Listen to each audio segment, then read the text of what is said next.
This is the Flabbergasted Podcast, where we just can't believe you haven't seen it.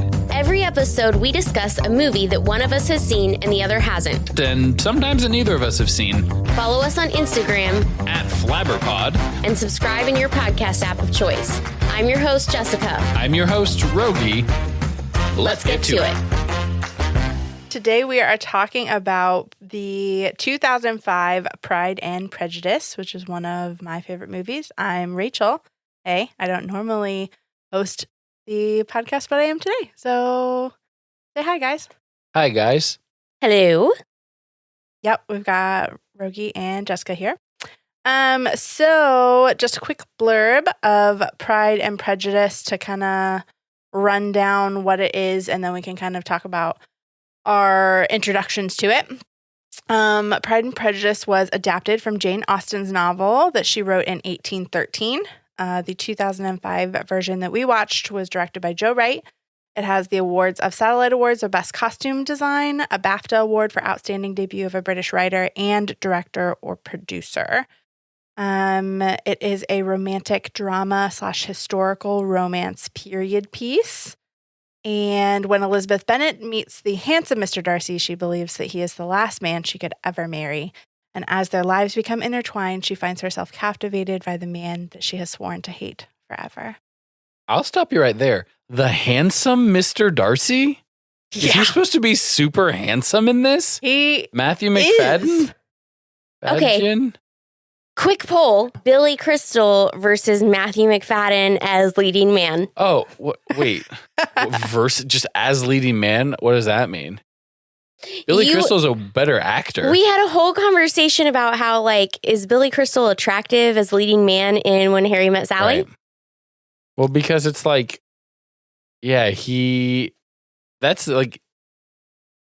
true. I don't know. This isn't very eloquent. I get Matthew McFadden is a more standard, tall, dark hair sort of leading man. Billy Crystal's just old. He's just old and short at that point when he's in When Harry Met Sally. I just think that Matthew McFadden here is a little Frankenstein's monster. His hair, robotic. His sideburns are really long. His hair is a little crazy. The acting is fine, especially as you get along into it. But the first 5 times you see him, he's just standing there glaring. And it's not like, oh my gosh, look at Matthew McFadden here. He's just kind of like a dude that sits on the bench for a Division II men's basketball team. Okay, perfect analogy that I will not understand at all. You got a basketball team. Uh-huh. Okay, so if you're not playing, then you're on the bench. I get that, but when you throw in divisions, that's when I get confused. Well, the big colleges are Division I, right? Your IU and Purdue and Duke and Michigan, those are Division I. Division II is just smaller ones. And Division III is even smaller. Minor league kind of bench warmer. Yeah, and it's he doesn't love basketball. He's just tall. Okay, so how tall is Matthew McFadden? Oh, in this. I feel like we should take a moment to recognize that Rogge asked that question before I did. Yeah. But secondly, I think he's 6'3". I'm as tall as that guy. Maybe that's why I'm attracted to you. Because I remind you of him? My hair's better than... Well, no, it's not. But just his sideburns are a lot in the first couple times we see him. Sometimes your facial hair is a lot. His buddy who's smiling all the time is more attractive than he is Mr. for most of the movie. that's because he's smiling all the time. He's smiling. Okay, so it's just... So the second half, Mr. Darcy, became more attractive to you? He smiles in the last scene of the movie for the first time. So that's not true. I have to say, I think attractiveness in this movie, by the definition of whatever write-up that was and of the book... Attractively rich? The attractively wealthy Mr. Darcy? Okay. I think that's part of it. Sure. Do you? I mean, I get, some people become automatically more attractive when they're not poor. I think for these people to the in life this that he can provide for you. These people in this time, that is part of the attraction. Okay. I mean, I think that. I don't think Matthew McFadden is not drop dead gorgeous, but he's not Cousin Greg attractive. is 6'7". Who? Cousin Greg from Succession. Yeah, I don't know. He's taller than him. That's what Matthew McFadden's also in. Yes. Okay, so Jessica, how are you assuming it's introduced pronounced McFadden to Pride and Prejudice? I honestly cannot even answer that question. Okay. Like, I don't remember. It's just been for that long. It's just been there. Yeah. Okay. I think this may be the movie that I saw. And then somebody was talking about Jane Austen and books and stuff like that. And I was looking for like something to listen to on audiobook, and I maybe stumbled across it. I listened to it. I think the audiobook or the book probably itself, but especially the way the audiobook is delivered is quite funny. Mm-hmm. But I don't really know like how I got connected with it. Okay. Yeah. For me, I watched this pretty soon after it came out. Like it was fairly soon after that because I enjoyed some of the Jane Austen books, and I had read Pride and Prejudice before, and that was probably one of my favorite ones that I had read of hers. And so after the movie came out, I was just like, I just absolutely loved it, and I watched it fairly regularly. It's a very comfort movie for me. I love the music in it. I can just put it on in the background and be good to go. Like I just kind of listen to it. I read the book about once a year. Rogge found me a really nice like old hardcover, so I have that one as well. So that's really nice. I also have seen the Hulu. That's like the mini series, right? Yes. So there's like 6 or 8 episodes With Colin of that Firth. one. Yes. And so that's one of my good friends who also loves Pride and Prejudice.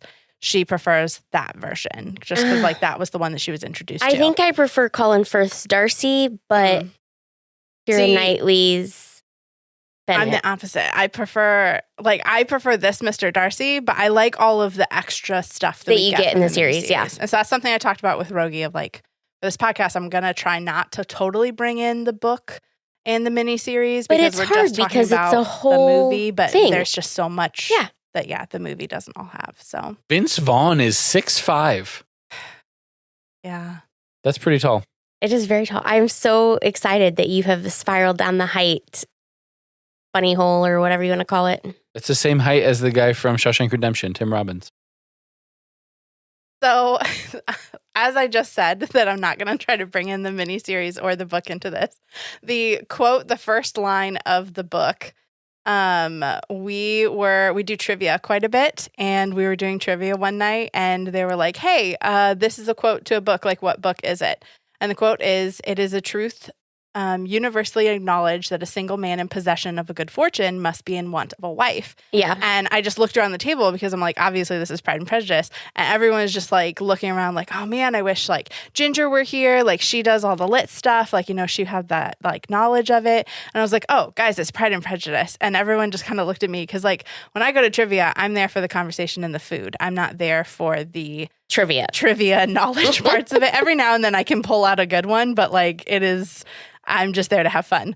And so they were pretty question mark, like, are we sure? And they're like, oh, I guess we'll put it down. So we put it down, and then it was Pride and Prejudice. And you were and like, ha! Oh, they were like, way to go, guys. And I was like, thank you. Like, yes, I, know this one little passage, but Wait. So Rogge, this is how Rachel, like, she said she watches every year. And you're like, okay, for the podcast, I'm in. No, Rachel watches thousands of hours of content every year that I do not participate in. I just found out that she's on season 12 of Big Bang Theory, which brings a lot of disturbing questions to mind. First and foremost, there are more than 12 seasons of Big Bang Theory. What do we do in America? It's the final season. Okay, I don't care. And yeah, she's always on her phone watching Hallmark movies and That's just not accurate. Old sci-fi movies. I don't have access to either of those options. When I say Hallmark movies, I mean movies that are bad enough to have been Hallmark movies. I'm using Hallmark as an adjective, not as like an actual descriptor of like it has to have come out on Hallmark.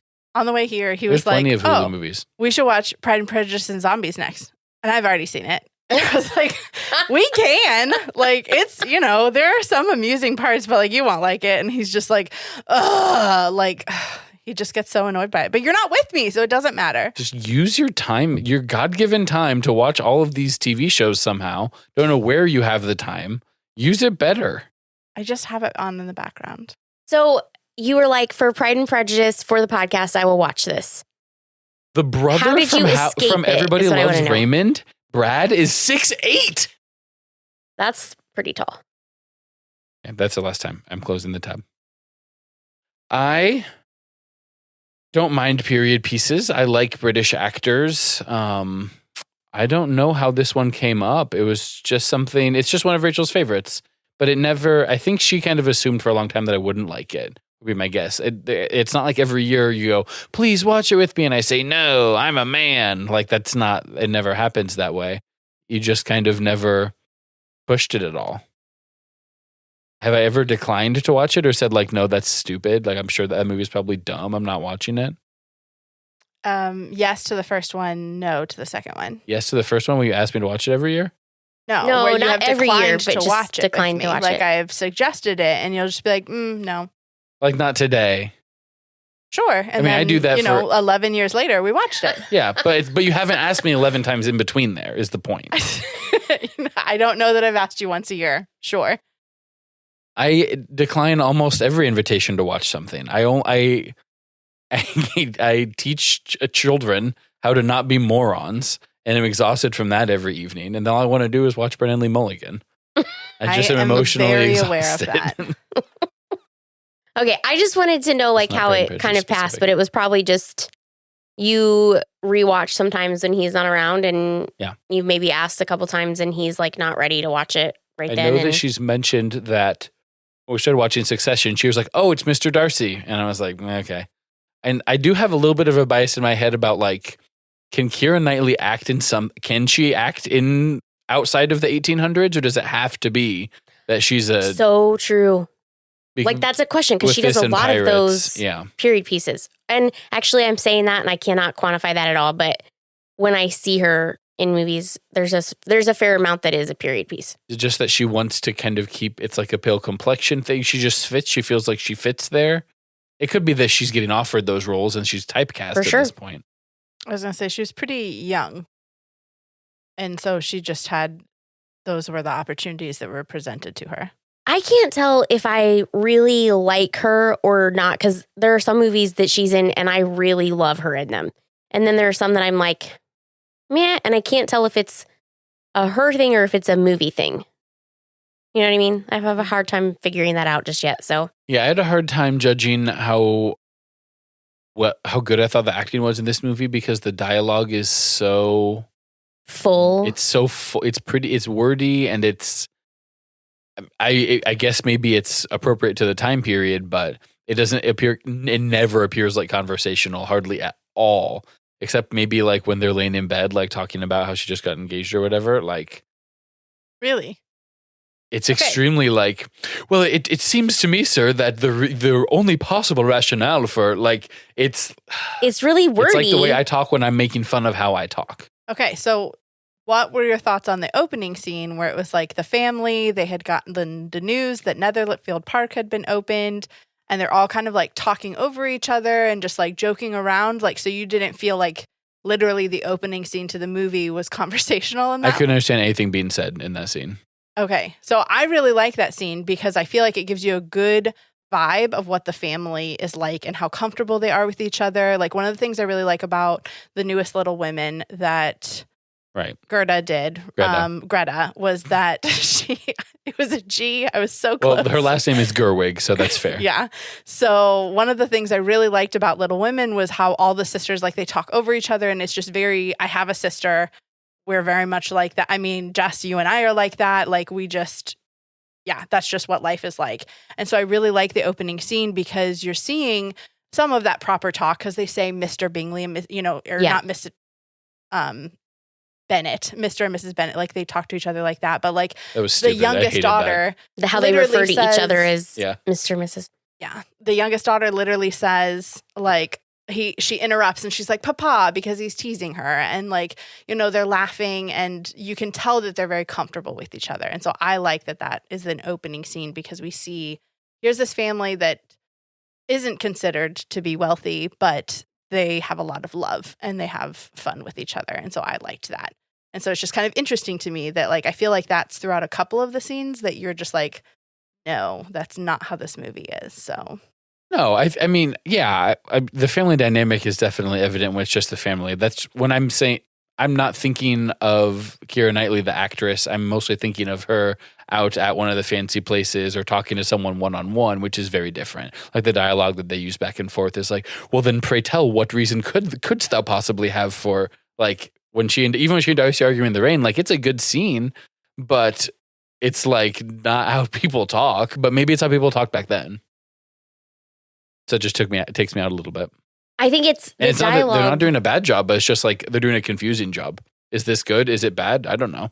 I think the dialogue is really great, but it is a lot. And in order to get the joy out of it, you have to you have to really listen and then process what was just said, because you don't really you don't really understand that he's insulting her completely the first time he proposes unless you are like really listening. Yeah, it's like 19th century British Gilmore Girls. Yes.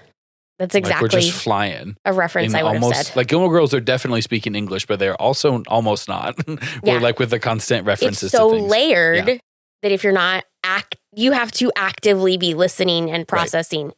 You can't do anything else. Yeah. And I'm, for the first time watching this, trying to figure out what the overarching plot is, because there's numbers being thrown around, and it's like, that's like how much this guy's worth, which is just what people know or something. Or maybe there's like a yearly sort of salary or stipend. How do they know this? Does it get published? Yeah, it's like it's somehow public knowledge.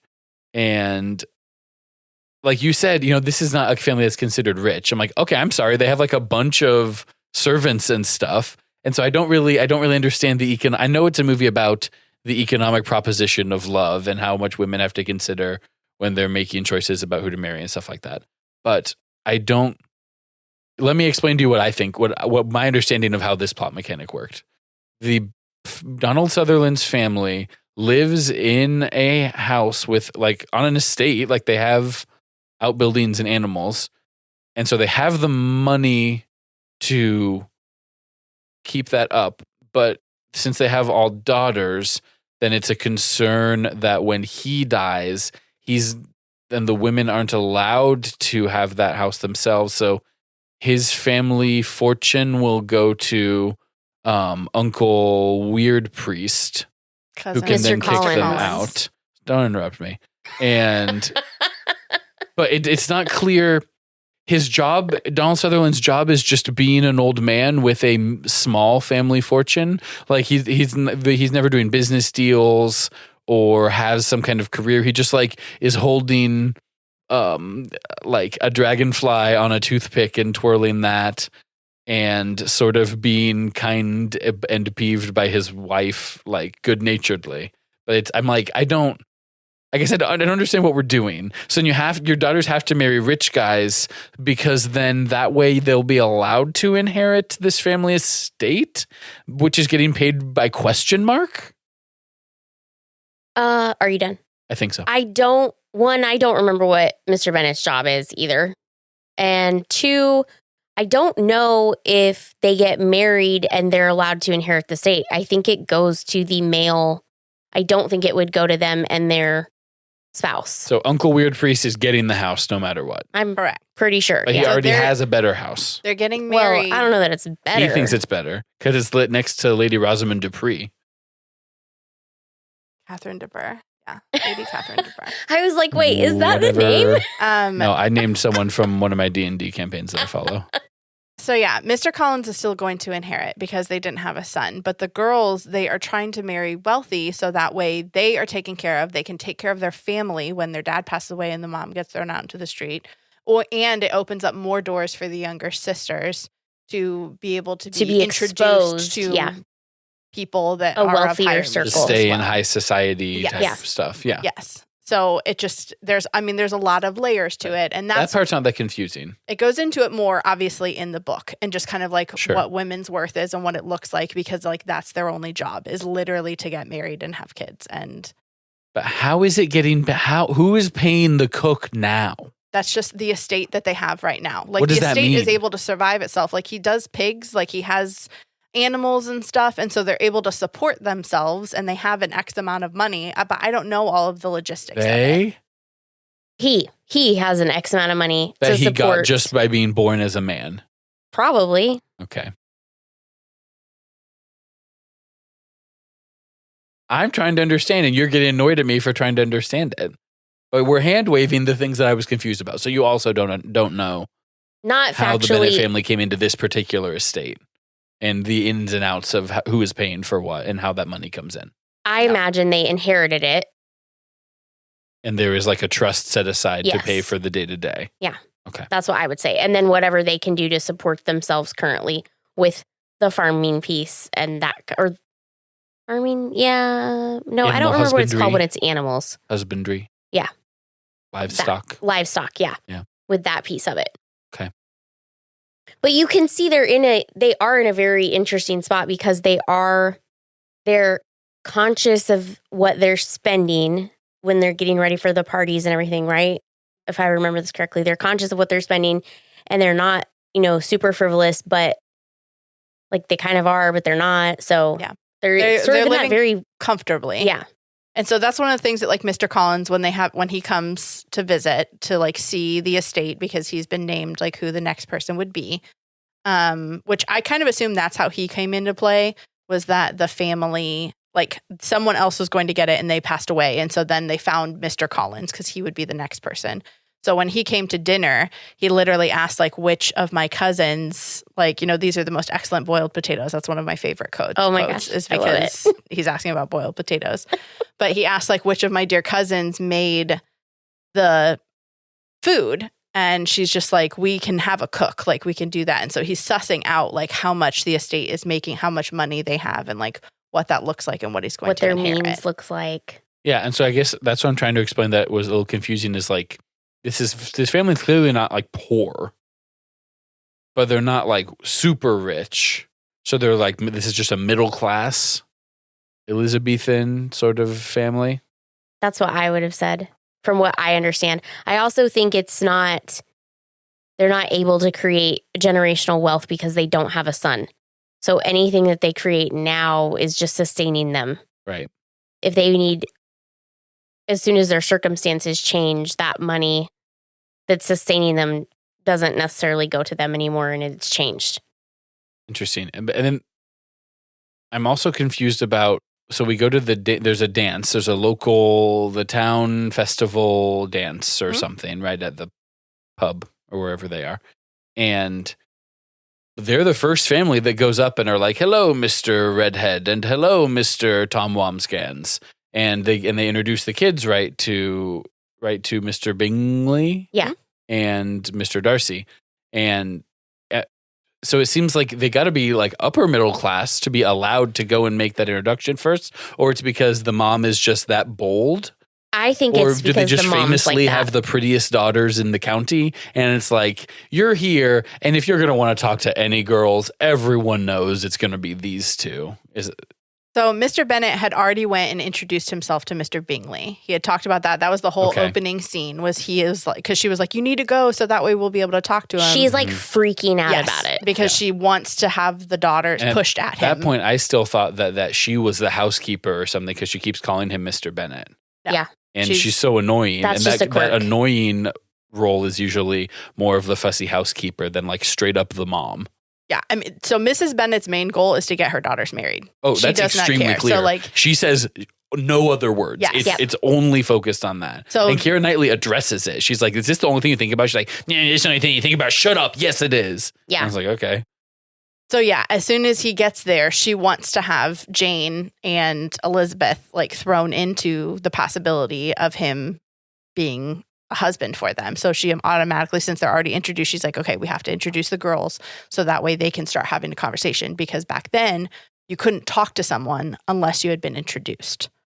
And so that was unless one you're of a man. No, not even then. Well, so then like, how did Mr. Bennet go and talk to him in the first place? so that was in a different set, like in a ball. Like Right. At a you can't dance, walk at a up public to function. someone and just be like, hey, by the way, this is who I am. Because in the second ball, Mr. Collins did that to Mr. Darcy, and Elizabeth freaked out because they had yet to be introduced. I understand. I feel like maybe you're not understanding my confusion here. That I would have assumed But then they just go and do it at that dance. And I'm like, they're just allowed to go up and do this? Oh, but it's because Mr. Bennet was Donald already Sutherland there. had already met him. He laid the groundwork. Charlotte's father also had already been introduced to Mr. Bingley. So he was there for that as well. Charlotte is their less attractive cousin? Yes. Gotcha. Or Is she a cousin? Is she a cousin? I don't think she's a a cousin. friend. I think she's just a friend. I think Lucas. I think she's they said cousin a couple of times. I'm Well, pretty they sure. might have said that after she marries Mr. Collins. Because then she would be a Then she would cousin be a cousin. by marriage. I'm pretty sure Charlotte Lucas isn't a cousin. Oh, dear Charlotte. Maybe not. They're friends. So anything else that came out to you at the first common ball? That's the first time. I mean, it's kind of like you said, the conversation-wise, it was more conversational at home. And then there was when it was really hitting me in the face. It's like, wow, you have to be. We paused and rewound a scene a couple of times because you were like, did you get that joke? And I was like, I did not. Like, it's going so fast. And I'm just trying to piece together the relationships here. Something that stuck out to me was how obviously Mr. Darcy was like being rude in terms of like, oh, none of these girls are worth my time type of thing. He's just pretty openly, publicly doing that. People just saying rude? A lot of things to say that all of the girls are ugly and boring. Well, I mean, I feel like that might have been a little harsh, but I also feel like Look, let's call a spade a spade. This is a room full of force. Yes, that's kind of rude. I just meant he's very standoffish. Like, he doesn't want to talk to people. Agreed. My first note, Mr. Darcy, autistic, question mark?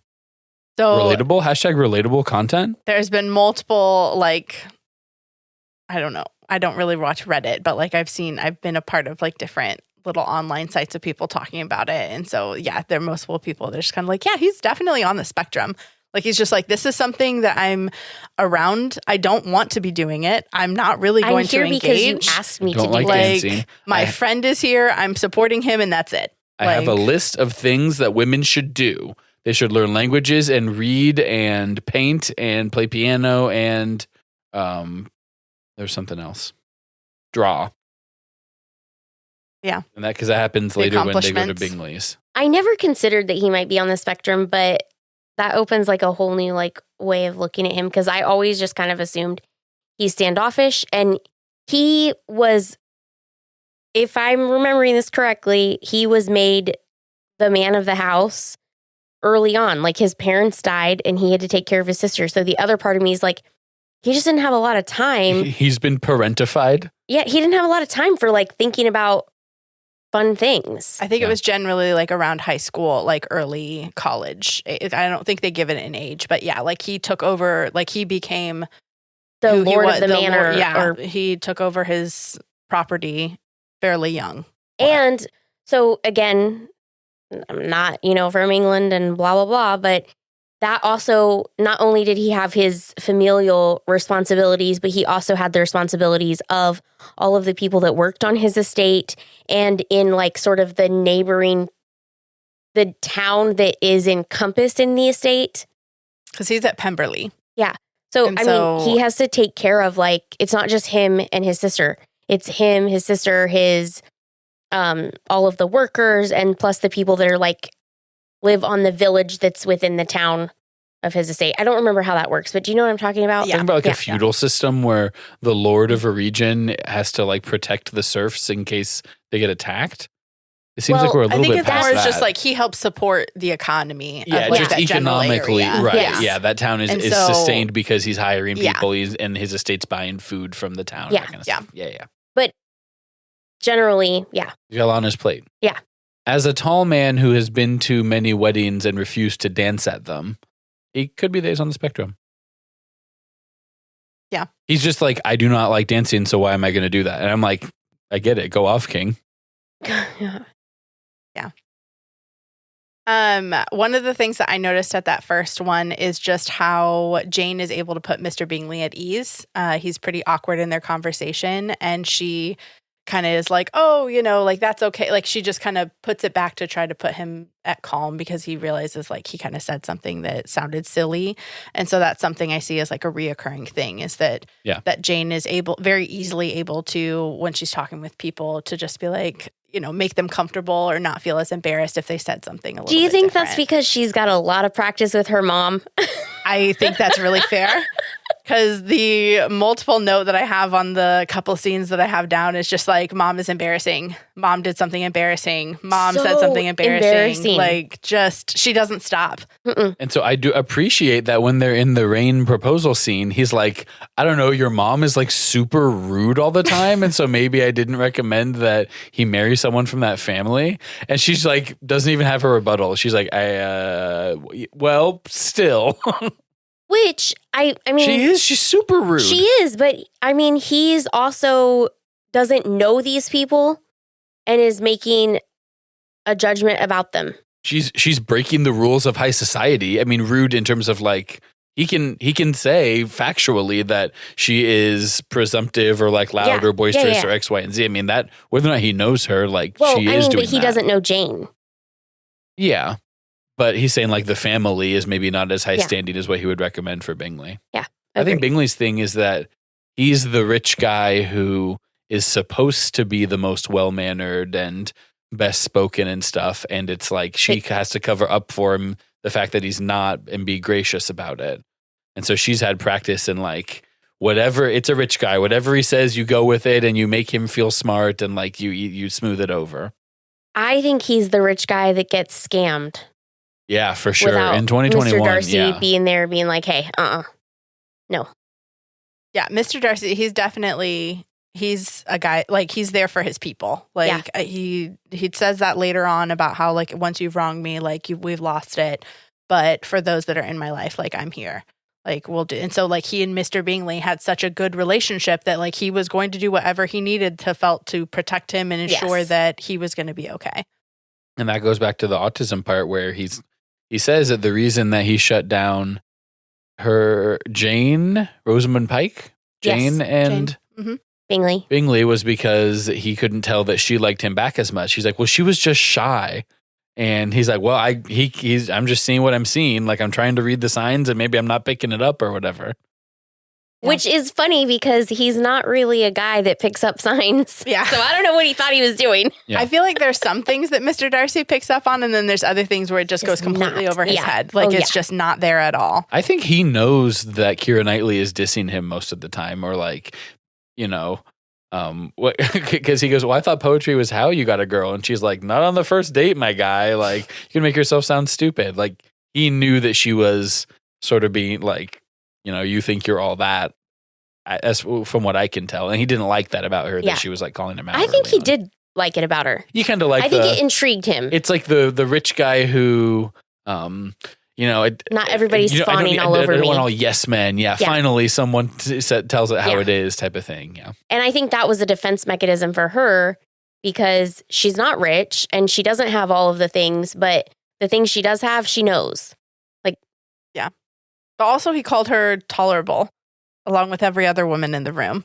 And so she was just kind of like, I think that set her on edge for it. I don't think she would have, I don't know if she would have been as harsh like against him for anything else, but I think just kind of like seeing his attitude to not dancing with anyone, hearing that attitude about all of the ladies that he instantly judged in the room, and just how much kinder Mr. Bingley was in comparison, that just automatically set the tone for Mr. Darcy. Because she at that point was like, okay, no pressure anymore because I'm off his list. There's already no chance. So like I can just be myself. She swore to never dance with him again. Like, just made that, and like, here we go.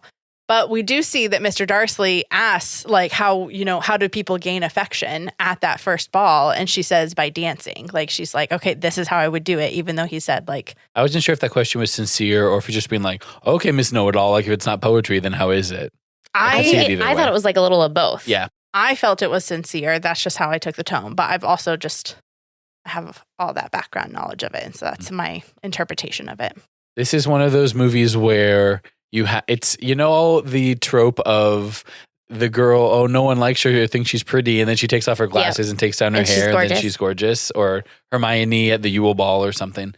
It's definitely like, these women are barely tolerable, and Keira Knightley's like, I'm sorry, I'm Keira Knightley? Like, I'm obviously a gorgeous, like, 18-year-old or whatever. Like, that's, And so you kind of have to suspend disbelief because he'd be like, yeah, I mean, like that girl was hot, I guess. Like that's what would happen, you know? I think Mr. Darcy is definitely a person that's not only looking at somebody that's attractive. Like he knows that he needs more in his life to keep him like just engaged, like in a relationship. I think at that point, he's also, you know, thinking with his wallet, like, you know, who's going to make an appropriate match for me and keep up appearances and because he has to think that. Yeah. Because and he sort of gets over that by the end to some extent. Not that he had proposed to her earlier, but that becomes, it's like, no, it is just about true love. So in my head, Mr. Darcy wasn't looking for anything at all. Like he was just hanging out with Mr. Bingley. Right. And so I just like, I feel like this was just him being straight up like, he's going to act like how he's going to act. And then he just started to see Elizabeth and like the different things and like how she reacted to things because of all of those conversations they had or didn't have. And so he then started to have feelings for her throughout that. Yeah. I mean, I think as a young rich man, he's aware that everyone's always trying to court him and that kind of stuff is always on the table. So he has to, you know, he can't just be like, oh, I'm not even thinking about that today. I'm thinking about the cricket match or whatever. He's like, yeah, I mean, there's girls here, like that stuff. Do you have thoughts on Mrs. Bennet sending Jane to Netherfield on horseback? So that she could purposely get sick and then they could hang out more?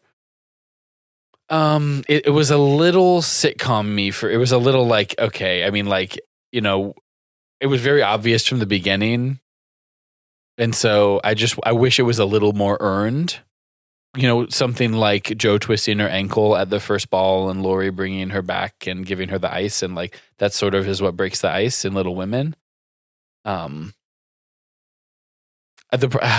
problem is just that I think the mom is annoying the entire time and it never gets better. And so I'm like, if it had been the dad, maybe it had been the dad's idea, which isn't me trying to be sexist. I mean, I think that there's a world where the dad's annoying and the mom's not, but that's not the case. In this case, the mom's annoying and the dad's super cool. I think the dad's a little bit annoying too. I mean, I love Donald Sutherland and I love his character. Not taking enough of a step, like not being assertive enough. And well, he's letting... Okay, this is going to sound sexist, but he's not keeping Mrs. Bennet in check. Get back in the kitchen, Mrs. Bennet. Well, not that, but just like there are socially acceptable things. And I mean, again, this is, I'm coming from somebody who looks at my relationship as like, we're a team.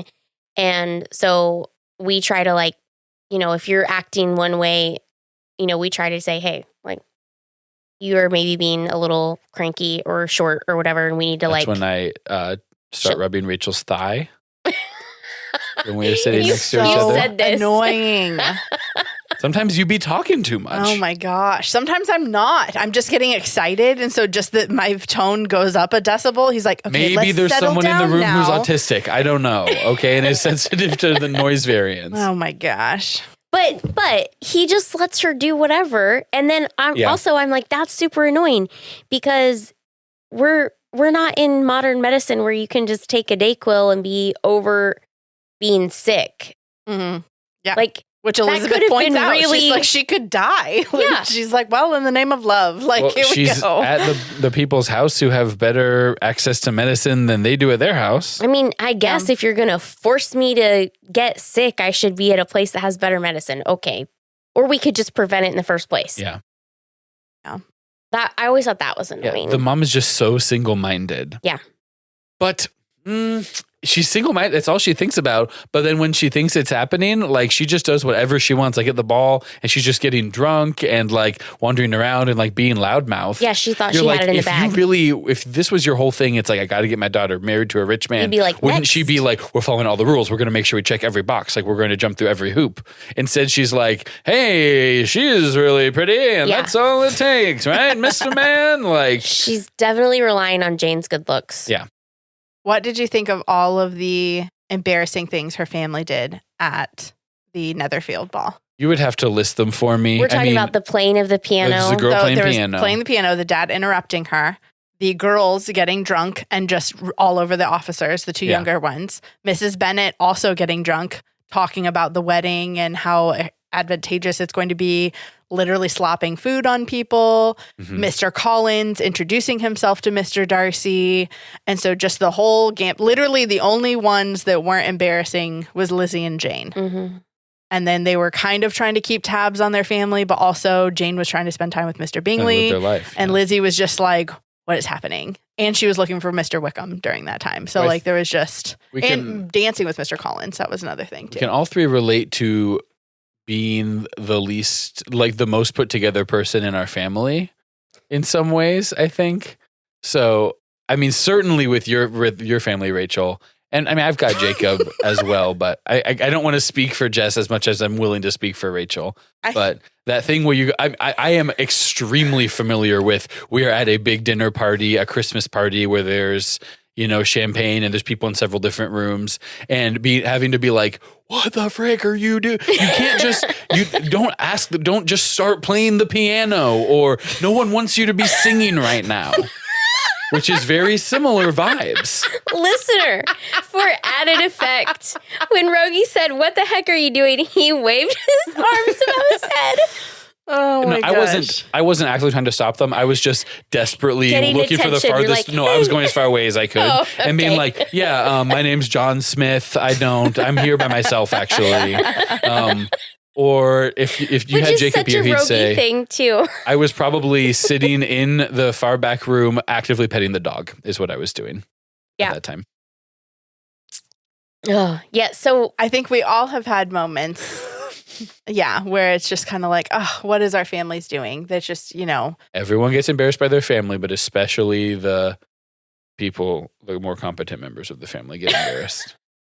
I'm not going to lie, you guys. I've probably been the person that's somebody's like, oh my God, what is she doing?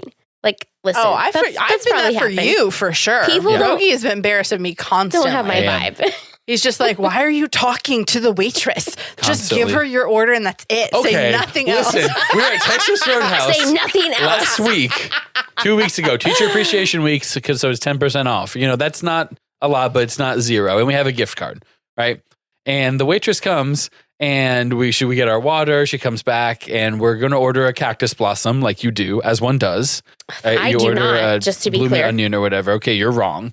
And you order it well done, and that's fine. I'm willing to go farther and say, and can I get that well done? I'm willing to do that. Rachel goes, so I've seen on TikTok that do you have like the crumbles that are extra crispy? And this girl is like glancing at me like, what the frick is she talking about? Was she? Doing this? And so I out loud go, Rachel, you're ordering off the secret menu at Texas Roadhouse right now. Like people who go to Starbucks and, and that is just like, my skin is crawling thinking about doing that. I'm like, please do not bother this nice waitress and just let her do her job. And she goes, I think maybe at other locations they do something like that. But first of it just went on for like 2 minutes if you try to explain what you were asking. Absolutely not. In your head, it went on for 2 minutes because you're autistic. But I wasn't TikTok because I don't use TikTok. It was Instagram Reels. Which is just TikTok, but 2 weeks later. And I told her, I said, I don't remember if it's you. It could be the other one, Longhorn, because I confuse Texas Roadhouse and Longhorn. It does not matter to me. Already out on whatever this conversation is immediately. If you do not come correct, knowing where you are, what the move is, you can Google this and apologetically be like, I'm so sorry, is this a real thing? But to go, I don't know, it's one of these steak places. Do you have this? I'm out on that already. I asked her if it was a thing. She went back and checked. For all of our listeners, it's not Texas Roadhouse. Do not do this at Texas Roadhouse. You might need to try it at Longhorn if that's what you're looking for. Just go to Chubby's and get the onion petals. But then we had them at Chubby's and they were delicious and you liked it. So that's why I wanted to do it, because I knew that you would like it better. They didn't. You were asking for, are there extra petals that fall off and get overcooked? No, that's not what I was asking. Oh my gosh. So Rogge doesn't remember, nor does he know. Strong disagree. I think that I'm standing on this one. When you are feeling uncomfortable in a situation, you're filtering everything through that lens of being uncomfortable. Do you know what I mean? I went from comfortable to uncomfortable so fast when she didn't just order something off the menu that was normal immediately. And that's because of your upbringing, because your parents talked to all of the waiters and waitresses and everyone constantly. And so now you can't handle it when anyone tries to have a slight conversation, or not even conversation. I'm perfectly pleasant with wait staff. I'm You not are like perfectly I'm not pleasant. like curt or like refusing to talk to them. I am like easy with them. You guys give me such anxiety about going out to eat with you. Okay, so we're at the ball.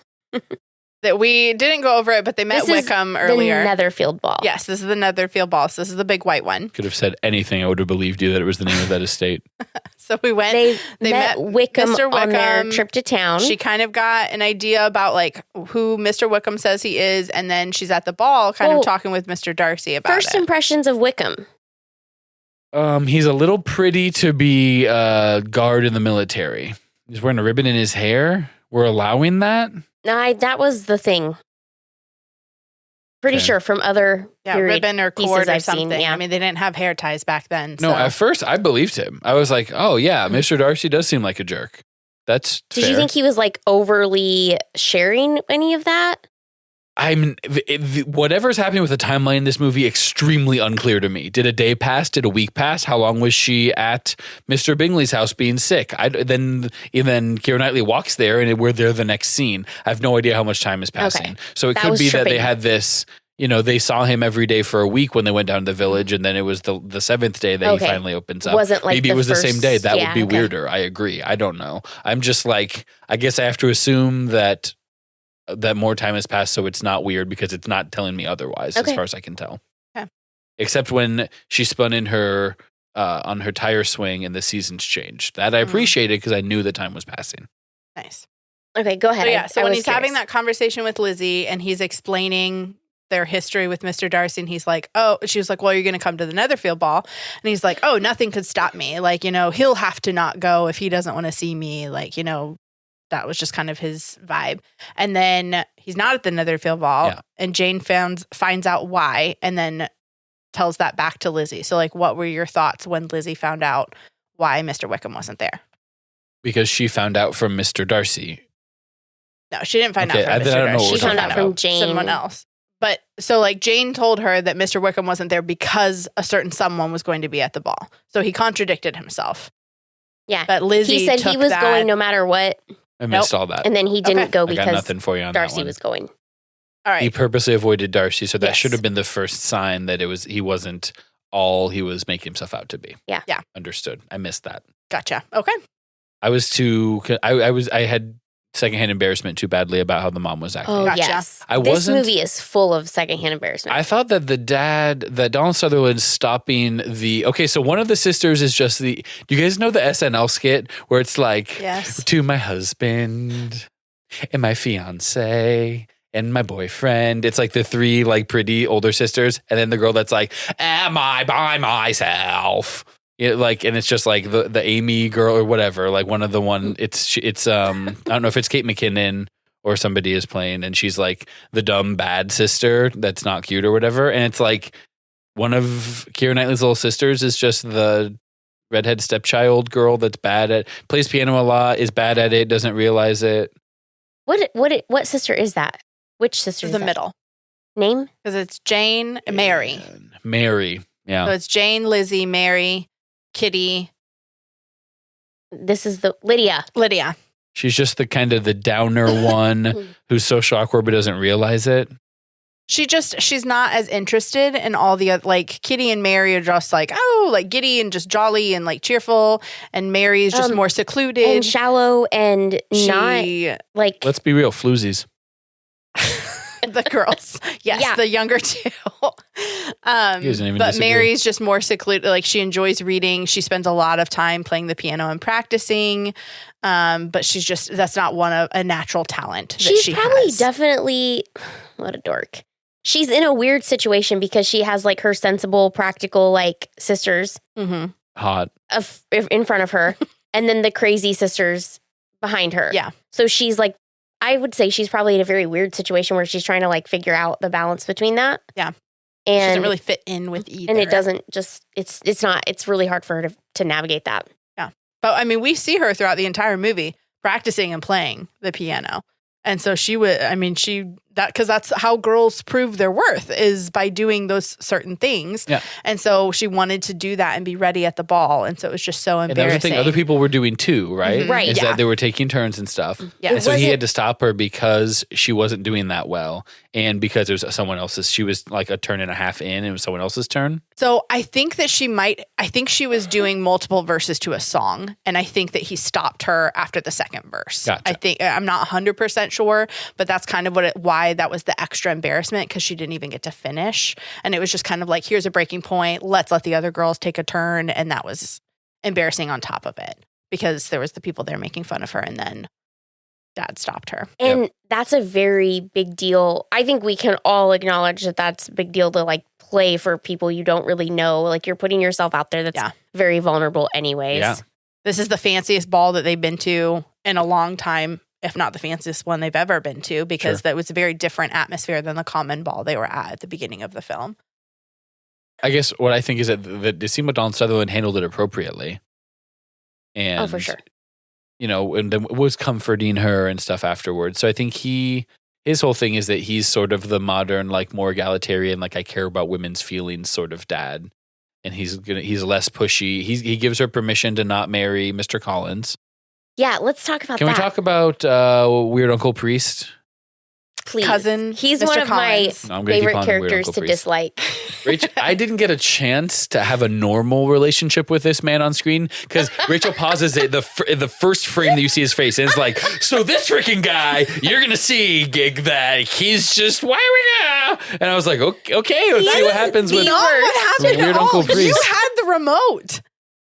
But I didn't you told me to pause anything. it. You told me to pause it right away. I said this. No, I didn't pause it that part. I had you rewind it a couple other parts to make sure that you heard stuff. But I was just like, man, Mr. Collins, like you're not gonna love him. Like, here we go. So there's a scene in Lord of the Rings: The Two Towers when, spoiler, Jeremy, when they think that the hobbits are dead, and Aragorn, and because there was a whole raid on an orc party, and all the orcs were killed and their bodies were burned, and so it's just assumed the hobbits got mixed up into that. And Aragorn is so upset, he kicks a helmet and like screams out in rage about it. And so it's a thing in the Lord of the Rings fan community that, no Lord of the Rings fan can watch that scene without elbowing the person next to them and be like, did you know that Viggo Mortensen really broke his toe because he accidentally kicked a real steel helmet and they used that take in the movie?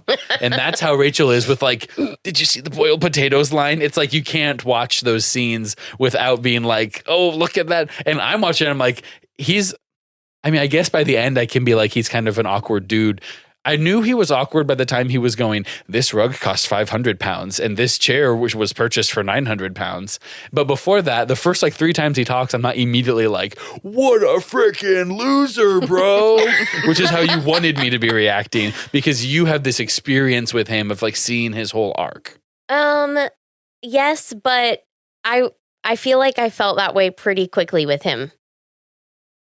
I don't know. At the table, he's making conversation, but in a way that his vernacular, the dialect, the phrasing he's using is to my ear not that dissimilar from how the family is talking. And the girls are like rolling their eyes and being like, "I'm friggin' moron here." The girls are clearly reacting to it, and I'm not picking up on what the difference is between how they're talking and he's talking. Because he's the heir.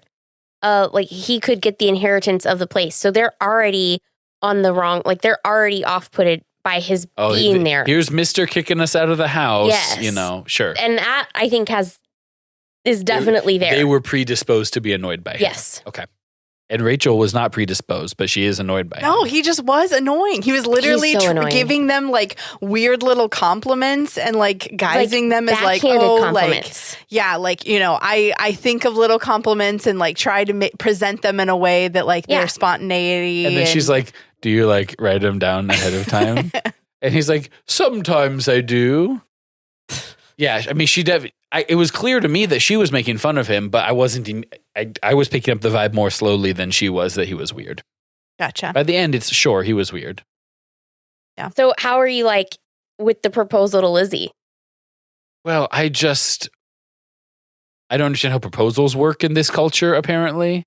And because the mom had already been like, yeah, go ahead, marry Lizzie. And so it's like, is she allowed to say no? Is is it just assumed that she's going to say yes? Are her parents going to let her say no? It's assumed she's going to say yes and be grateful that anybody would deem to propose to her and marry her. Well, anyone of a certain that meets a certain threshold of money and status, I assume. She's not going to marry just the dude in town. Yeah. Yeah. But yeah. So I could tell that she didn't like him by then and was going to want to say no. But everyone's leaving. The younger girls are openly laughing at him because they're like, this guy's a moron. I can't believe he's going through with this. And Lizzie's going, no, stay. Mom, Jane, just stay with me. And it's like, she's not even trying to be subtle about it. Like, he can see her doing that. But he's not picking up on it. Yeah. He has no idea. He's not? No. He has absolutely no idea the social things that are happening around him. Does not get it. Oh. You didn't pick that up. I just figured that he did. Guys, I've seen this movie one time. What do you want from me? Okay, I'm trying to. I think it's interesting. Borderline difficult to understand because they're speaking high Victorian English so fast. Yeah. Okay, so like I'm along for the ride. So he's definitely weird. He's not picking up on any of that, and Mrs. Bennet's like, "You need to get married to this guy." Yeah. And she basically begs her dad to allow her to say no. And this is like a big point that we get from him. There's like a big speech here from Mr. Bennet, right? He says something like, you will be either not talking to one of your parents or the other. Yeah. At the end of today, either your mother will never talk to you if you say no, and I will never speak with you if you say marry yes. him. Yeah. And doesn't he talk about like, you need somebody, is that in the scene where Mr. Bennet's like, you need somebody that's going to like, you need to marry somebody you like, basically? At one point, he's like, what about Mr. Wickham? He was pretty cool. That was so that was a different scene because in this one, he makes that statement and then he walks away and then Mrs. Bennet screams after him. Yeah. And then Lizzie's just standing there. But there's another time where he talks. He's like, you've turned down Mr. Collins. Like, what is your plan now? Like, Wickham's kind of cute. Like, what are you thinking? Yeah. And he's just kind of like, whatever happens, happens. We were kind of resting on Jane's shoulders here. But then come to find out they close Netherfield. Yeah, and then Jane goes to stay with Aunt and Uncle in London in hopes of meeting up with Mr. Bingley. And we don't find out about what happens with all of that until we go to Lady Rosamond Dupree's, to Dame Judi Dench's house. Because... Is that... It is! It is Dame Judi Dench. She's so good. Because Keira Knightley is visiting her ugly friend. Charlotte Lucas. Yeah. She goes are we going to to talk about Mr. Collins and Charlotte getting married? Did you have married? any feelings about them when Charlotte comes and says the very famous line I'm 27 years old, I have no money and no prospects, I'm already a burden to my parents. And then she's just like, this is what I got to do. Like, this is, my one chance, like, got to get full going. Yeah, that's when I can solidify, like, so that's what this movie is about, is showing you how economic of a proposition love is and marriage is to people in these circumstances, like in this time period and in this culture and stuff like that. And so, and she was like, don't you dare, what does she say? Don't you dare pity me or something like that. Because like, it's going to be like, this is just what I have type of thing. I mean, because she knows that he's harsh an idiot. Conversation between friends But too. this is how quickly did he propose to her after proposing to Lizzie? Next day. Super quickly. Okay, so if maybe Lizzie, 2 days later. If Lizzie and Charlotte are not cousins, then how did he just go into town and knock on the first door and go to her? Or did they say try her house? Or I'm sure they met at the ball. That's with the background knowledge as well. Like he was like, I think Charlotte came to visit right after she had turned her down, and so Charlotte invited him over for dinner or something just to like. Hey, somebody's proposing. There's a guy's proposing. All right, bring him to my house. It was mainly because of like all the frustrations and tensions, and so he went over to their house, and then it was just kind of set up that way. So that's a whole nother thing through something else is that Mrs. Bennet is then very upset at Charlotte Lucas and is like, oh well, she's going to push us out of this house. Like she, has just been wanting our home. So like as she turns that around as a thing to get back at them. But my guy's never going to move out of his house on the estate of Lady Rosamond Dupree. Lady Catherine de Bourgh. Lady Catherine de Bourgh? Yes. That's worse. I like Lady Rosamond Dupree. He is never moving out of that house because... No. Do you know how much this veranda cost? The fireplaces. Oh my gosh. Yeah. The staircases. It's the worst.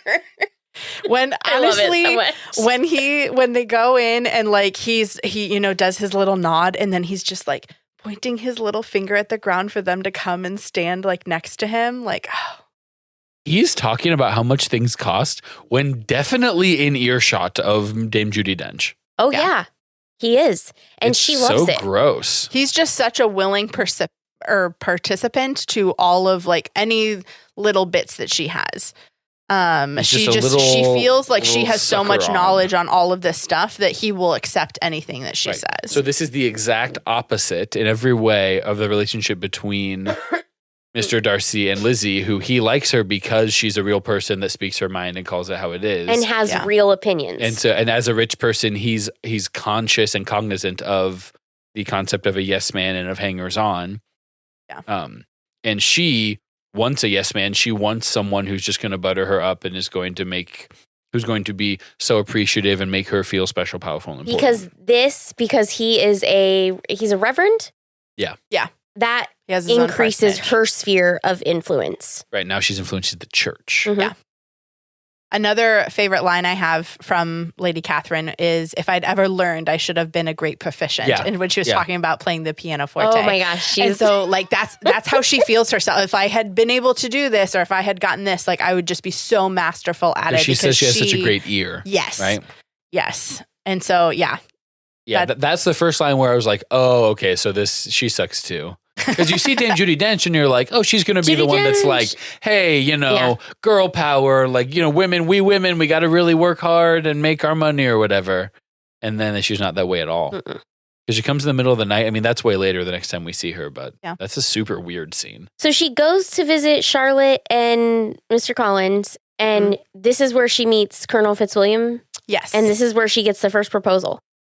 So she meets Colonel Fitzwilliam there and Darcy, fun. Because Darcy's a cousin or related somehow to Lady Catherine. I can't remember. Okay, I thought it was aunt and nephew, but I wasn't sure. And so she gets to see Darcy again, and they get a little bit more of that interaction.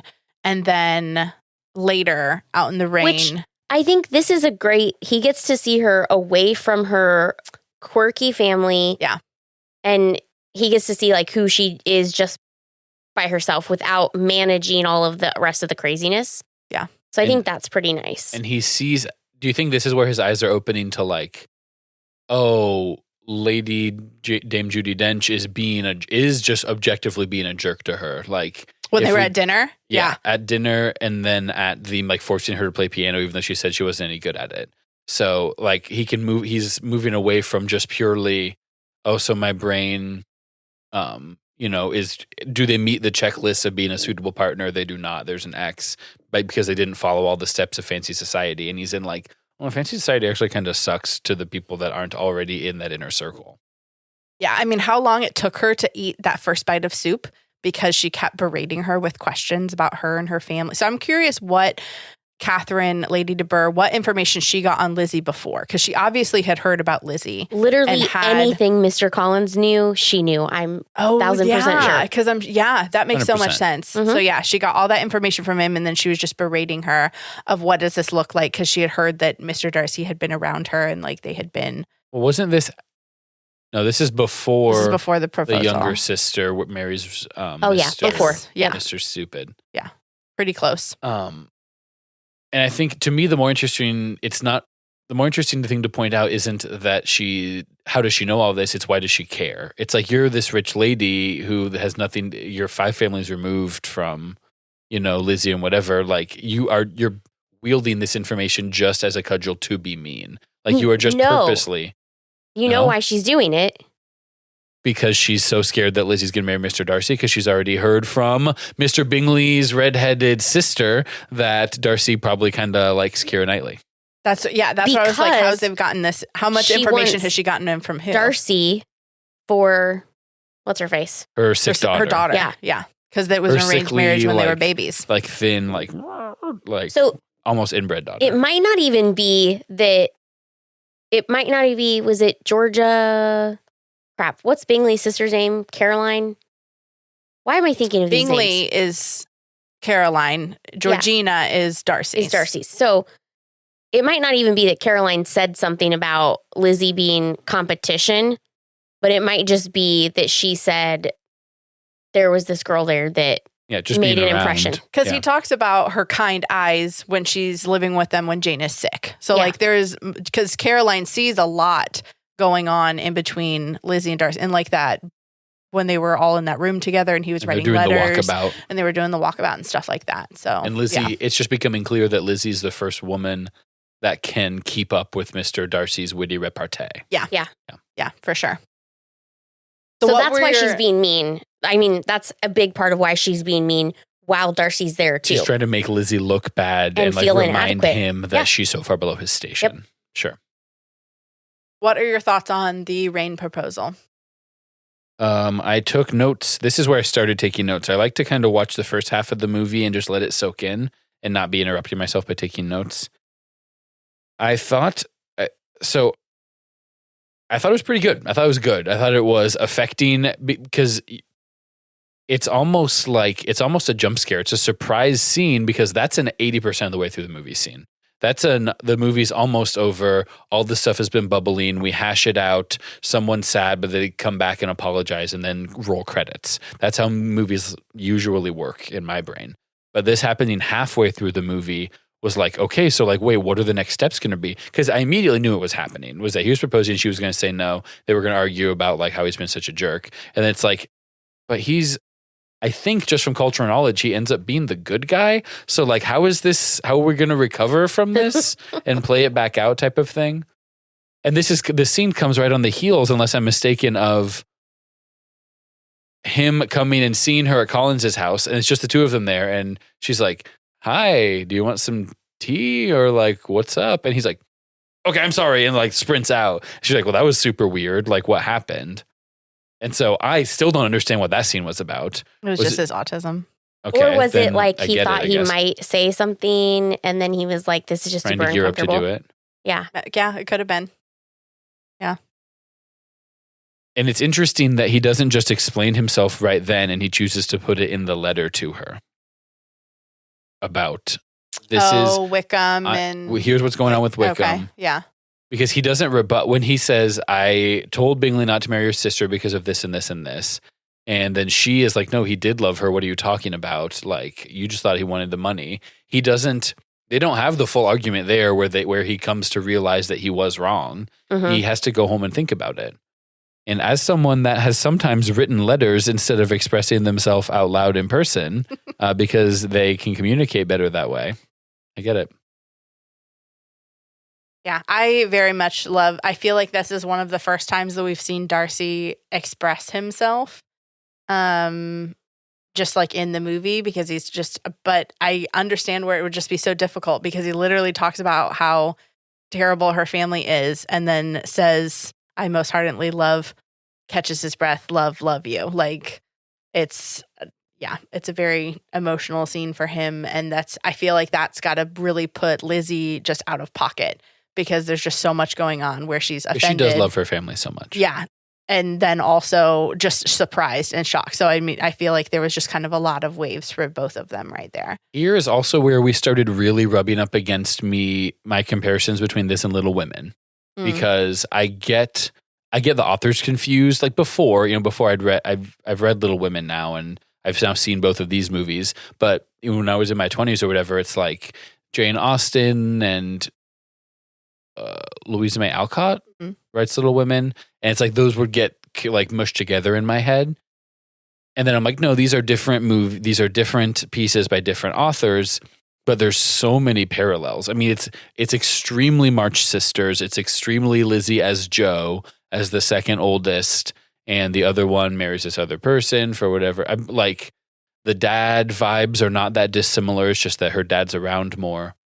And so I'm reminded a lot about Laurie proposing to Jo, I think. And like, so there being a failed proposal in each one. In this case, obviously, it's the same person that comes around. And so it doesn't play out the same way. But I, like, from this point on was trying to be like, okay, this is a different movie. I have to judge on its own merits instead of being like, I liked how it was done better in Little Women, or I like this part of Little Women better. Because I love Timothée Chalamet and Saoirse Ronan and Florence Pugh's performances so much in that. So I had a tougher time trying to judge on its own merits, but there's a lot of parallels. Mm-hmm.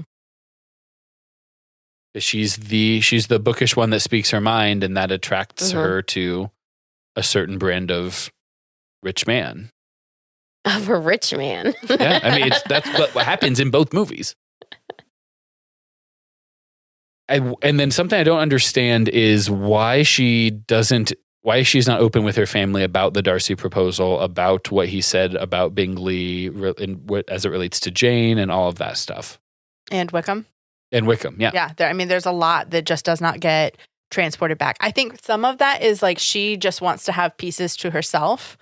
And so like she just, I don't know that she knows how she quite feels about Mr. Darcy because she's committed to hating him for all of eternity. Yeah. And then coming in to where like she's like, oh, I kind of do have feelings for him. Like I can see, what this would have looked like for us together. Which Jo March does, where she's like, maybe I was too hasty in turning down Laurie. If he proposed again, I think I would say yes. I think she doesn't say anything because who wants to tell Mrs. Bennet that the richest guy proposed and I said no? Like you don't. Yeah, but wouldn't you tell Rosamund Pike? Wouldn't you tell Jane? Would you put it into a letter while she's in London? And like, I feel like she would. And would you put it into a letter that, hey, Bingley didn't marry you because Darcy got like stupid about it? Yeah. Like she's trying to get over it. Does it help to rehash what happened? Yeah, I think also kind of like saving face for some of her family. Like she's that way they don't get upset about it. in London to try to see Bingley, and then is like, it's so weird. He never saw me the whole time. And so you'd think sending that letter would let her be like, no, you should go see him. He really does like you. This really can't happen. Just explain to him. Which, I mean, maybe that's out of pocket culturally. You're not allowed to do those kinds of things. But it was weird that because she's defending her family to Darcy and she loves him so much and she's so close with them and she's laughing with her sisters at Weird Uncle Priest. And then now she's just not opening up to them and is lying to them. And so I was a little I don't think Lizzie opens up to them. How old is Lizzie? Like 22? Maybe. Well, so with Charlotte's 4 27. sisters out, you can hardly expect her to own up to it. So the youngest one is going to be like... The youngest one is like 16. She says it to 15. her mom. Yeah, she's not quite 16. And then I think the one is just about a year old. So I think Lizzie is probably like 21, 22. Yeah. Because Jane's just a touch older than that. So there's some immaturity there too, I'm sure, in terms of like but she honestly might be a cutting little clean to her dad. older just because she's bros with Charlotte so much. And Charlotte's 27. Yeah. So I don't know that there is a specific age set in there, but just somewhere between early 20s and 27. Yeah. Yeah. I lost the thread of what you were talking about. Oh, she doesn't say anything. Yeah, I don't think she says a lot. I don't think she confides her family a lot except to Jane. Yeah, but then she doesn't even tell Jane. I think it's just because it's going to bring more heartbreak to Jane. Yeah. That nothing good would come of that. Because at that point, it does. She heard was that Mr. Darcy's sister was going to, like, that was like the impression that was left between them. She's the one that said that she was just after her money. His money. I like that. Okay, explain to me what's going on with the youngest sister, Marion William Fitzwilliam. No. You can't say Mr. that Wickham. because it's a very different person. And there is a Fitzwilliam in there. Yeah. Actually, there's a different Fitzwilliam Darcy is his name. That's the guy that was with Mr. Darcy at the dinner. Was Colonel Fitzwilliam. Okay, I don't care about Colonel him. Kitty runs away. Darcy's a Fitzwilliam too, isn't he? Yeah, Darcy's a Fitzwilliam too. Yeah. So Kitty... Mr. Wickham marries the youngest daughter. Yeah, she goes off with the regiment. She's hanging out with the colonel's wife because she needs a friend. And Kitty or Lydia? She goes off with the regiment. That's a loaded phrase for a 16-year-old girl in a military regiment. So the colonel's wife is younger, and they became friends at some ball or whatever they went to. And so then she got asked for Kitty to come with her to be her companion. So she had a girlfriend to hang out with because she was just with the regiment. Jane was like, not a good idea. Yes, exactly. They're like, this isn't great. And they were just like, she's always going to be wild. Got to let her have some adventure, blah, blah, blah. It'll just be annoying if she stays home. Isn't that what Dad says? Yes, generally. Yeah. He's over it. And so she goes, Mr. Wickham's there. He is able to worm tongue his way into saying, let's go. This is a family-friendly podcast, Rachel. Gosh, stop it. So they... You guys. They run away. And then, okay, they run away. And by the time that Lizzie knows she ran away, she is with her aunt and uncle traveling the countryside. They accidentally go to Mr. Darcy's house and are looking at his Greek sculptures of himself.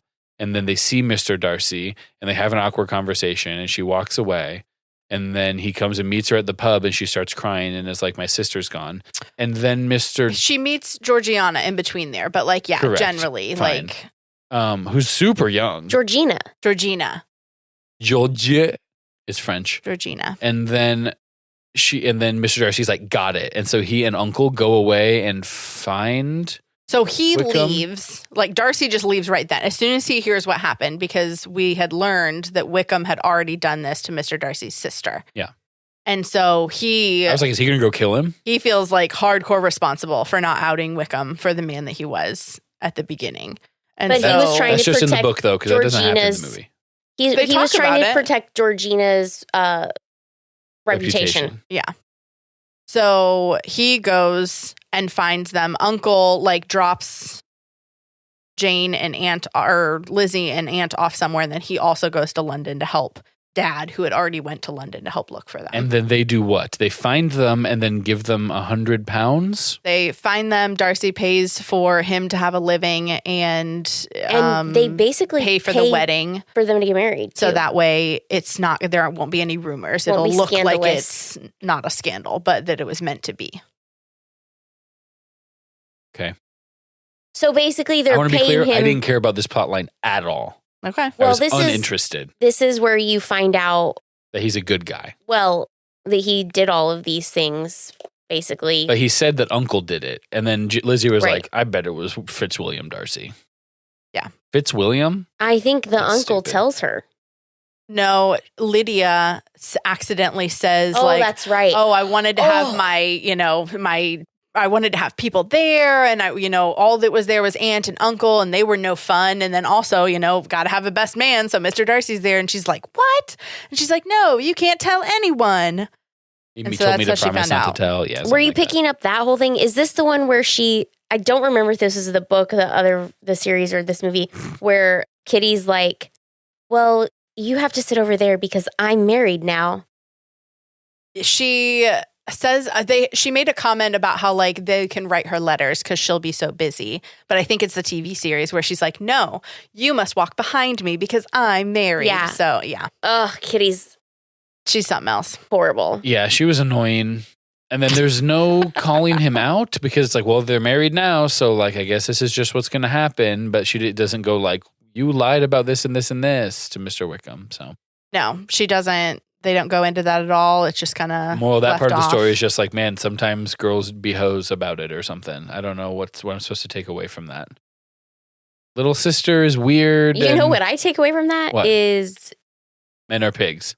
I was girls gonna can say, be like- manipulated super Yeah, easily. True. And that's why it's really important to have Especially when you're conversations. drinking as a 16-year-old, like a lot. That's why it's important to have conversations about these things. Yeah. Agreed, honestly. Yep. That's and a just better takeaway. knowing, yeah, like, Mine wasn't hey, fully formed. this is what can be happening with people, or this is why we don't do these things. And it can literally impact you for the rest of your life. And so, your like, family, yeah. pay attention. Because had it not happened that way, had they not been able to find them, because Mr. Wickham had no intention of marrying her, the family would have been put to shame, and it would have been so terrible. Darcy forced him to marry her Yes. and was like, or I'm going to Yes. tell everyone how terrible you are about this and this. Yes. And plus I'll give you this money and that way you're going to marry her. And Yeah. that's what Yep. you're doing, Mr. Man. And so he got a regiment placement like higher up north, so he wouldn't be in that same area. So gossiping and stuff couldn't happen. Like he was just he literally shipped him off And to a Darcy different place. probably had Colonel Fitzwilliam do that. I think He there might was have. just He's multiple. got military But just to be clear, Colonel Fitzwilliam was not the colonel whose wife invited Kitty. Correct. Okay. different I don't colonel. care. Colonel Fitzwilliam was at He's a good Lady guy. Rosamond Dupree's house while Lizzie was playing Lady piano. Catherine de Bourgh. More specifically, he was at the church service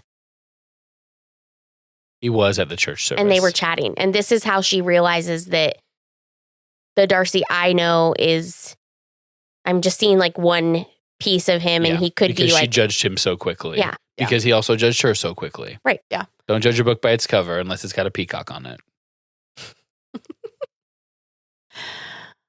Oh, So yeah, what were your thoughts on Bingley's proposal to Jane? Bingley shows up and is really awkward and then leaves, and then they have to practice him proposing.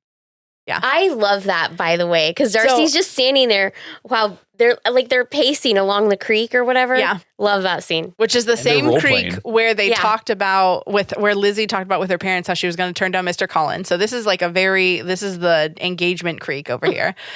But fun fact, all of that little scene of like him going back and forth and talking with Mr. Darcy was improv. They like did it just to like while they were waiting around and somebody was like, hey, throw the camera up there and like watch them. And they were just still in character, just kind of hanging out, improving it. And so they kept it in there. I They love really liked that. it. And so, yeah, I liked seeing, because I feel like that was very true to Mr. Bingley and just like his actions of just his nervousness around that Jane's always been able to calm down. And so they went in, it wasn't what he had expected. Like because she didn't ask them to sit down or, tea or whatever, because that's what he talked about going really over in his hurt head. that he just bolted. Yeah. Like she's like, I'm not really sure what are you doing here? I don't know what this is. Because they were supposed to invite them in for tea, but they were all too flustered. Yes.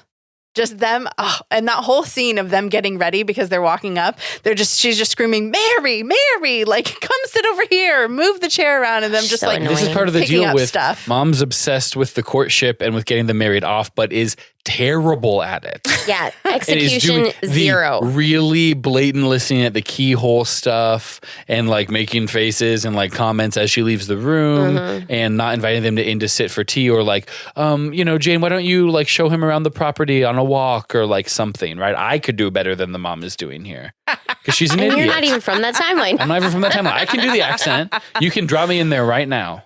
Oh my gosh. I like that. I like what it shows about Mr. Darcy too. Like he's like, this is weird, but I'll do it because you need somebody to bounce these ideas off. He of. really is a true friend because he really thought he was doing the right thing by telling him not to marry her because he had done the list and like done the pros and cons and was like all of these, she's not hitting all of these criteria because it was sincere, not just like him watching his pockets or whatever. I think for me, what I like about this movie is you especially see this from Darcy's perspective, but they have their arguments, they have the failed proposal, and then he walks away and then he addresses it in the letter and then he puts action to the issues that she found. Yeah. So I really like that as a way of like sort of conflict management, maybe. Like if somebody has a problem with you and you really can take a minute to like reflect on it. As like an antidote to toxic masculinity type, like he's not doing it the way that you would expect. Yeah. He's being, even if he wasn't a man, even if this was just an argument between the sisters, like true. He thought about it for a minute. Like he thought about what she said and then he, dealt with it accordingly. He didn't just go, oh, you're wrong. Goodbye. Yeah. It's not a like, oh, like I as a like woman, I can fix him and like make him better. Like she told him all the things she didn't like or didn't appreciate. And then he reflected on that and went back and was like, okay, like this is something I can change or like. Yeah. But I mean, he's also honest. towards. He's like, well, you don't have the full story on Wickham because this is actually what happened. He doesn't just totally be like, yes, you're right. I'm sorry. Like, yeah. And I think so it's like a give and take. She comes around on that too, but I just don't remember what she she just says. listened to that because all she was getting was the one-sided information. Yeah. She just wholeheartedly believed it rather than trying to see it from all sides. Yeah, and that's a maturity thing too. I mean, at that age, the first person that tells you something, you believe them and you don't believe what anyone else tells you about it. Yeah. Because he was nicer to her. Yeah. So then are you going with the order of the next events? Dame Judi Dench. Well, that's Lady Catherine de Bourgh coming in the middle of the night. That was, I mean, the scene was fine. Like the actresses did a good job, I think, but the setting of the scene itself was a little too predictable for me. It's like, okay, we're coming to the end of the movie. Of course, we're going to have this scene where she accuses her of being a gold digger and is like trying to trap her into this right thing, whatever it was that she's trying to make her feel small and make her feel like she doesn't deserve to be proposed to. And so that she completely forgets about it, like out of shame. And it was a little telegraphed. Like it was, I could have told you exactly right down the middle how this was going to go, and she's going to go and do it. And then she did exactly that. And so, I mean, it's not awful, but it wasn't like I can't believe it. I was like, oh, she's going to do this. And we got to have this scene where, because we just had the proposal and then we can't go to the next proposal. We got to go like down and then back up type of thing. Yeah. But you saw all that coming because she's such a horrible meddler anyways. I think I couldn't have told you that was going to happen like in the middle of Bingley's proposal. Like, oh, I bet that she shows up. But as soon as she knocks on the door, it was like, this isn't going to be anything good. It's going to be something dumb. Yeah. It's a lot of like, I heard that you're engaged. Deny it. And it's like, what is that? What are you talking? Like, I don't entirely understand. Like, because that wasn't, who's spreading rumors about them being engaged Collins. already? Is spreading rumors about Mr. Darcy and Lizzie? No. Mr. Collins is saying Bingley got engaged, which elevates the family status a little bit, right? Elevates Lizzie's status. Okay. Because Jane's engaged. So obviously, if Mr. Darcy was showing any interest, now that becomes more likely than it had previously. Bingley got engaged that night? So this is one of the parts where we're just not 100% sure of like the timelines within like the movie. Based on the movie, okay. And I that's don't where, have that's the where you memory. lost me with the explanation, because that information wouldn't have already gotten to her if that was only happening that night. I don't have like the memory of where it was actually happening, like book or miniseries wise, because in the miniseries it doesn't happen at night. She just comes in the middle of the day and they like go for a walk in the garden and stuff. I mean, I think the timeline's going to throw you off a lot, because then we get the end of that conversation, and the whole reason Darcy shows up is because he hears that she did not deny it. Mm-hmm. So I hear you in the movie, or in the book, I'm sure it's more clear what the timeline is. But in the movie, Bingley comes over, leaves, comes back, proposes. They both leave. And then Dame Judi Dench shows up and is like, I'm hearing rumors that you're engaged to Mr. Darcy. And it's like, was she already in the village close by and is hearing about this other engagement, like you said, to have it be the elevated status thing? Or is someone else spreading rumors about them back home? Or is it just that since she showed up to Mr. Darcy's estate and they were seen talking at the estate and then later at the pub, like with her family? I think possibly just some rumors, just because like it takes time to get to where she is. Like they made a several-day journey to get it to Lady Catherine. Well, maybe not Lizzie, because that's when she visited Charlotte, because that's where she is. So Pemberley, I think, is the one that's even farther away than that. But yeah, so it definitely takes her time. So I don't think it's like back to back to back. I think it just kind of has a little bit in there, because then it jumps to Mr. Darcy proposing again. Which I assumed he came from Netherfield. Yeah. Right. Yeah, they had to have just I think been he in was at Netherfield. Netherfield with Bingley for sure. But Lady Catherine, I think, came from her house. But when he proposed again, he says, if your feelings are the same of since last April, I won't ever utter a word of this again. And that would have been the rain proposal. Like that timeline, yes, of like distance from that proposal to now is last April. Here's my main problem with this movie. The Bennet family spells the name Bennet with one T. What? How do you know that? That's your main problem with the movie. One T? Also, it turns out Matthew McFadden is British. And so when he's playing Tom Wambsgans in Succession, that's him doing an American accent. Yeah. Why are Brits so good at doing American accents? It's because they can watch American TV more easily. And you can pick it up from watching it so much. I'm good doing British accents because of listening to British podcasters. Very impressive. Are you on good? their part, yes, I have a good British accent. I don't want to hear this. How many British accents do you want me to have? I have like 4. I can do posh. I can do Cockney. I can do just standard Southern. You haven't heard I'm sure you've heard my British accents. So one of the things I really liked about this movie is honestly, the shots of like scenery and stuff that we got. They're very pretty. The landscape where she's on the cliff. Honestly, the first and second proposal, like I think the rain area is just like beautiful. And I like how they incorporated the nature with that. And then the second one, when it's doing it at sunrise, like I feel like there was just a lot of like colors that affected the storytelling that we were doing. And then also the area. And the color palette broadly to me was fairly muted, but like in a time period appropriate way. You're not going to have bright blues, pinks, and purples everywhere except on the rich people. Yeah. And so you could definitely tell the difference because their whole family was in more of like the muted tones. But then Bingley, I mean, Mr. Darcy, he was in black like all the time. But like Bingley and Caroline and like. And that kind of shows his differences to the way Bingley and Caroline flaunt their wealth. Yes. Which is, I mean, flaunt is a negative connotation, but they also like host balls that like relatively common people can come to and like use it for enjoyment, which I think is good as well. Yeah. I also absolutely love this soundtrack. I had it playing in the car on the way here to get Rogge in the Pride and Prejudice mindset. But sometimes I'll just put it on while I'm like reading a book. And I really like the different simple pieces that are in it. And yeah, this is a Rachel favorite for sure. It's in some of my top favorite movies. Honestly, Pride and Prejudice 2005, Animated Little Mermaid, and Gladiator. Those are like my 3 favorite movies. That's like the same story 3 times, you know?